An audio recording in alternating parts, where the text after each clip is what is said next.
Muy buenos días, hermanos y amigos. Estamos aquí para compartir una reflexión más en cuanto a la escritura. Abra su Biblia en Lucas capítulo 19 y versículo 28.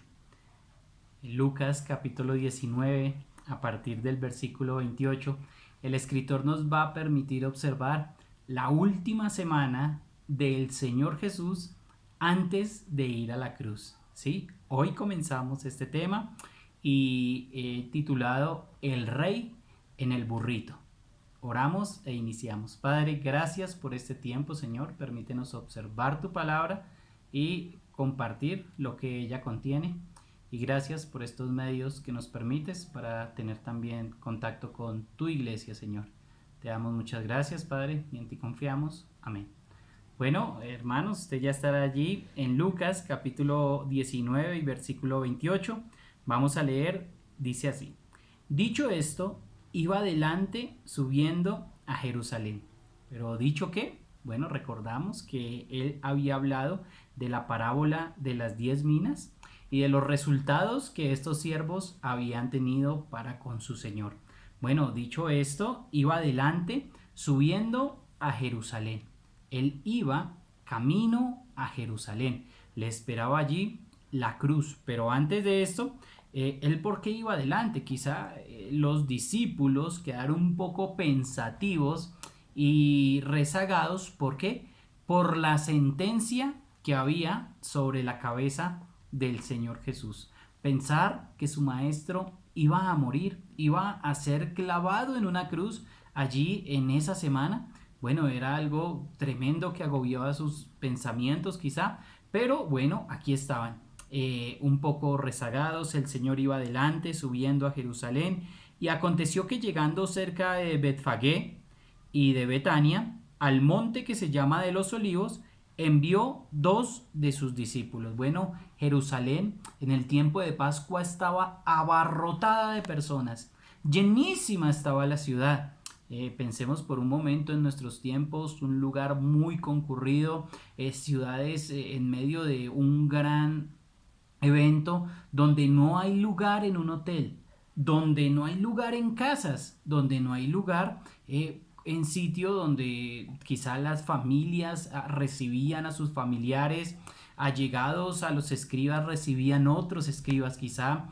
También fariseos se recibían a ellos mismos en ese tiempo, y claro, había mucha gente que estaba llegando a esta ciudad. Más de 1 millón quizá de personas en este tiempo habían allí en este lugar, y eran muchas, pero muchas personas llegando, y bueno, no había lugar para todos ellos. Entonces, lo más normal era que se situaran en los lugares circunvecinos, en las aldeas cercanas. Fue el caso que conocemos de Jesús estando allí en Betania, porque allí habían amigos suyos que quizá prestaban alojamiento para Jesús y sus 12. Recordamos, estaba allí Lázaro, Marta, María. Allí estaban ellos, sus amigos, quienes recibían a ellos como amigos y posaban en esta ciudad que estaba cerca. Bueno, entonces el versículo 30 nos dice, diciendo, llama a dos de sus discípulos y les dice, id a la aldea que está enfrente, y al entrar en ella hallaréis un pollino atado, en el cual ningún hombre ha montado jamás. Desatadlo y traedlo. Bueno, ¿esto qué es lo que el Señor Jesús está diciendo? Le está diciendo que tenían que traerle un pollino, un burrito, para entenderlo mejor nosotros hoy, en el cual nadie había montado jamás.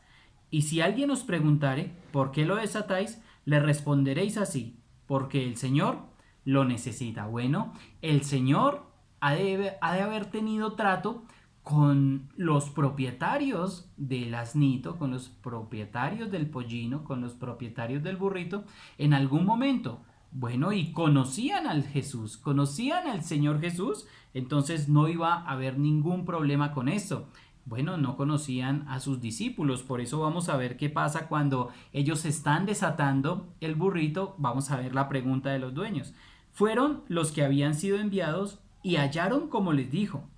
Y cuando desataban el pollino, sus dueños le dijeron, ¿por qué desatáis al pollino? Ellos dijeron, porque el Señor lo necesita. Bueno, ellos sencillamente por la omnisciencia del Señor Jesús, él conocía lo que iba a pasar y pasa exactamente como el Señor dice. Los dueños, una vez más, no tenían quizá contacto con estos dos discípulos que estaban desatando el burrito, pero sí con el Señor. Cuando dicen que el Señor lo necesita, pues los dueños no pusieron ningún problema. Aquí una pequeña aplicación y un pequeño paréntesis. ¿Pone usted sus propiedades al servicio de Dios? Si Dios dice, necesito este tiempo de ti, necesito esta situación de tu vida, necesito esta propiedad tuya, ¿qué harías? Bueno, fue lo que le pasó a ellos.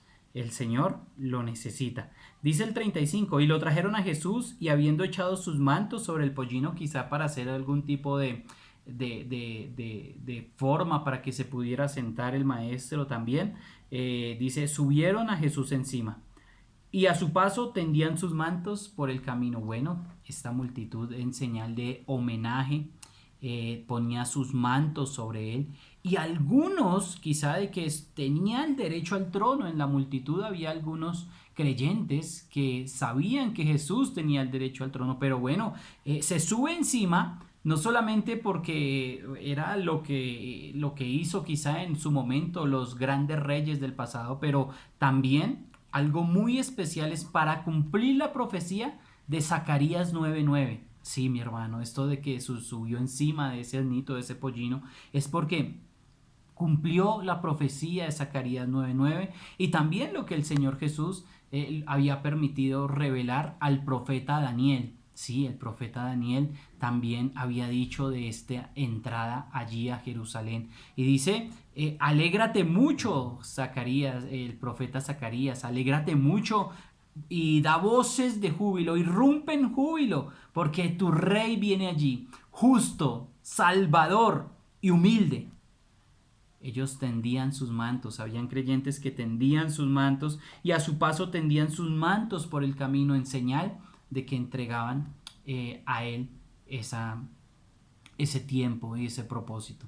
Desafortunadamente, pues esto pasó rápido y cuando llegaban ya cerca de la bajada del Monte de los Olivos, dice el versículo 37, toda la multitud y los discípulos gozándose comenzó a alabar a Dios a grandes voces por todas las maravillas que habían visto, diciendo, bendito el Rey que viene en el nombre del Señor, paz en el cielo y gloria en las alturas. Bueno, recibían a los peregrinos con este salmo, es el Salmo 118, 26, y recibían allí a los peregrinos y decía, bendito el que viene en el nombre del Señor. El que iba subiendo a Jerusalén era recibido con este salmo mesiánico, pero no solamente el peregrino que subía a Jerusalén, sino era el Mesías que debía ser recibido con este salmo. Bueno, debían haber recibido al Señor desde mucho antes con este salmo, pero desafortunadamente algunos de los fariseos, versículo 39, de entre la multitud le dijeron, maestro, reprende a tus discípulos. Él respondiendo le dijo, os digo que si estos callaran, las piedras clamarían. Sí, los fariseos intentaban reprimir esas manifestaciones de gozo, pero el reconocimiento no se podía detener. Entonces ningún fariseo, ningún dirigente fariseo podría después haber rechazado a Jesús sin saber lo que estaba haciendo. Ellos eran conscientes, culpables de lo que iban a hacer en esa semana. Bueno, así es de que él se baja del burrito, creo yo, y dice, y cuando llegó cerca de la ciudad al verla, lloró sobre ella. Esto de lloro es ese lamento tremendo dentro de su alma por Jerusalén. Diciendo, oh, si también tú conocieses a lo menos este tu día, lo que es para tu paz, mas ahora está encubierto de tus ojos, porque vendrán días sobre ti cuando tus enemigos te rodearán con vallado y te sitiarán, y por todas partes te estrecharán, y te derribarán en tierra, y a tus hijos dentro de ti, y no dejarán en ti piedra sobre piedra, por cuanto no conociste el día de tu visitación. Lágrimas de tremendo dolor, de tremenda tristeza, porque muchos rechazarían. Siente gran pena por este rechazo y refleja el corazón de Dios cuando es rechazado, mientras contempla a ese pueblo que dice que rechaza a los profetas y rechaza también a su hijo. Él veía a futuro esas terribles calamidades que le esperarían a Jerusalén por mano del emperador Vespasiano y el general Tito en el año 70. ¿Sí? Así iba a ser, Jerusalén iba a ser destruida, quemada.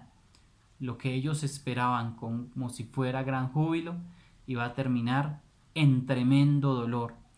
Y el dolor de Jesús es este, porque lo repite, dice: oh, si también tú conocieses, a lo menos este tu día, lo que es para tu paz. Porque sí, porque el Señor venía en un asno, humilde, pacífico, sus intenciones eran pacíficas. Los caballos eran para los ricos y los militares. Sus intenciones eran 100% pacíficas para con su pueblo, pero no conocieron el día de su visitación y era el dolor más terrible. Dice: y te derribarán en tierra y a tus hijos dentro de ti, y no dejarán en ti piedra sobre piedra, por cuanto no conociste el tiempo de tu visitación.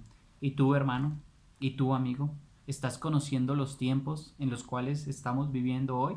¿Estás conociendo el rol que tienes en este tiempo de ir y hacer discípulos a las naciones? Como nos fue enseñado este domingo, estás conociendo al Dios que diseñó la iglesia, estás conociendo el propósito de la iglesia en estos tiempos. ¿Qué estás haciendo tú en estos tiempos a manera de aplicación? ¿Estás conociendo que la iglesia tiene una labor y una función evangelizadora? ¿Estás conociendo que la iglesia tiene una función que es de compartir el evangelio, de compartir la sana enseñanza, una misión que también es de unificar, una misión unificadora como el Señor Jesús oró al Padre? Bueno, es la función que Dios ha puesto para estos tiempos.